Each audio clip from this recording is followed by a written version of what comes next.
Bom dia, galerinha do oitavo ano. Na nossa aula de hoje, vamos estudar o capítulo 6 do livro didático de vocês, a formação dos Estados Unidos. O que é que nós vamos compreender nesse capítulo? Como foi que se formou essa nação que hoje é tão poderosa e que domina aí o mundo? Bom, como foi que começou a formação dos Estados Unidos? Como os Estados Unidos ele começou a se formar.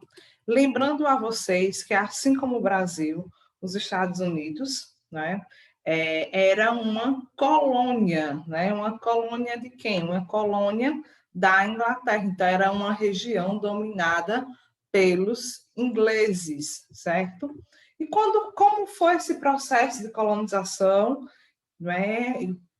O que é que vai mudar, qual vai ser a diferença entre a colonização dos Estados Unidos e do Brasil. É isso que a gente vai ver aí um pouquinho.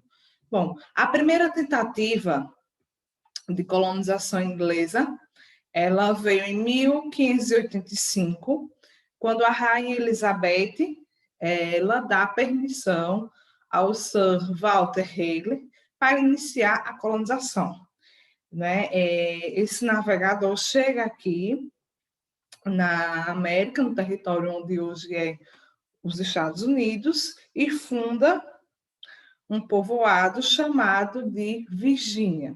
Ele denominou aquele território de Virgínia em homenagem à rainha Elizabeth, que era conhecida por ser a rainha virgem. Só que essa tentativa, esse início de colonização, ele não deu certo, né? Porque devido à fome, às doenças que eram ocasionadas, e também os indígenas que estavam naquela região resistiram e combateram esse processo de dominação. Daí vem a segunda tentativa, no início do século XVII. Não vai ser muito diferente do Brasil, né? A Inglaterra ela vai conceder terras à chamada Companhia de Comércio.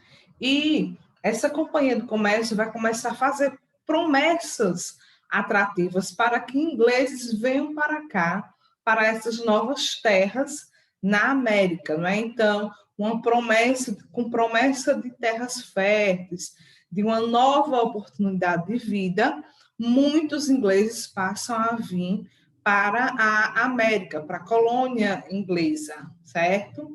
Quem eram esses? Né? Os degredados.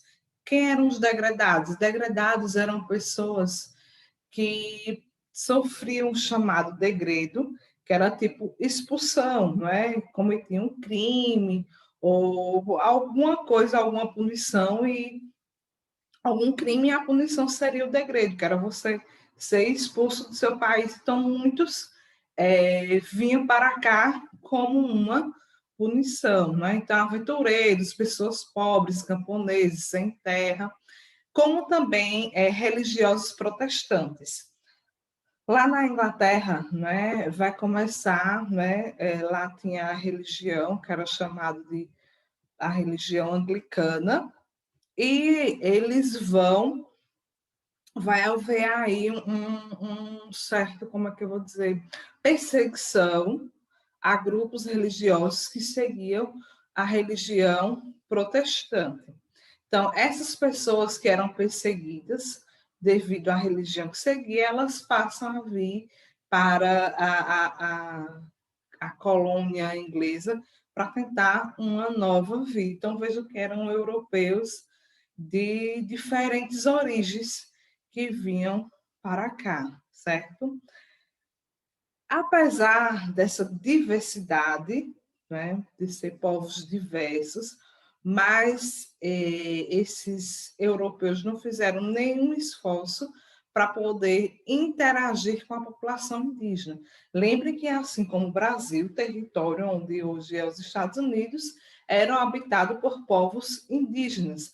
Toda a América era habitada por povos indígenas. E esses europeus, quando chegam nas 13 colônias, na colônia inglesa, eles não tentam interagir, pelo contrário, né? Os indígenas acabam sendo exterminados por esses europeus devido a doenças que eram transmitidas pelos europeus, como também por conflitos armados.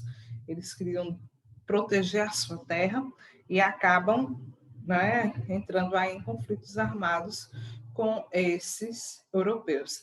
É assim que começa o processo de formação das chamadas 13 colônias.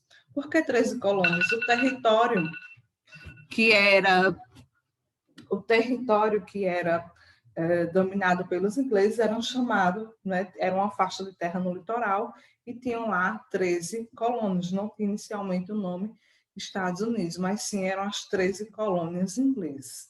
E daí essas 13 colônias inglesas, ela vai começar a se organizar, né? E elas se organizam, como vocês veem aqui, essas 13 colônias, entre colônias do sul e colônias do norte, certo? Tem colônias do sul e colônias do norte e do centro. E elas vão ser diferentes. Por que elas vão ser diferentes? Essas 13 colônias independentes, elas vão ter uma certa independência com relação a Portugal, a Inglaterra. Como assim, professora?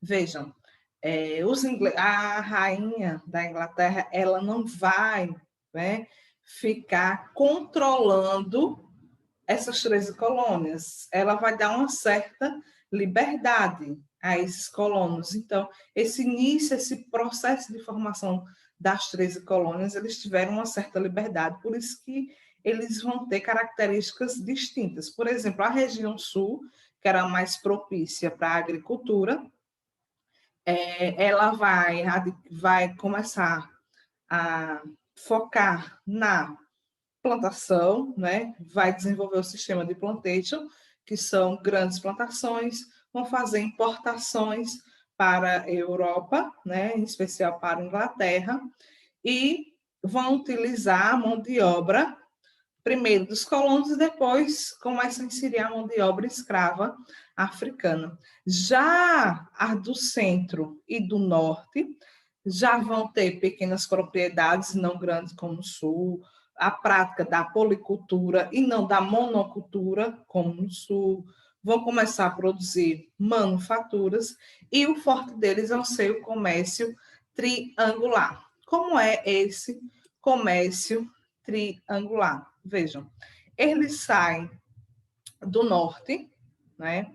Vão para essa região aqui chamada de Antilhas e eles acabam fazendo um comércio entre as 13 colônias, África e as Antilhas, onde eles pegavam escravos africanos na costa da África Ocidental, certo?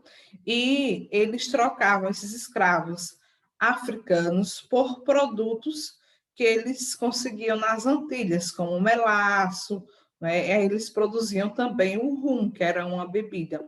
Então, eles vêm, pegam o produto, troca aqui por escravo africano, leva escravo africano, e é um comércio, não é? Onde envolvia esses 3 pontos, por isso que é chamado de comércio triangular. Só que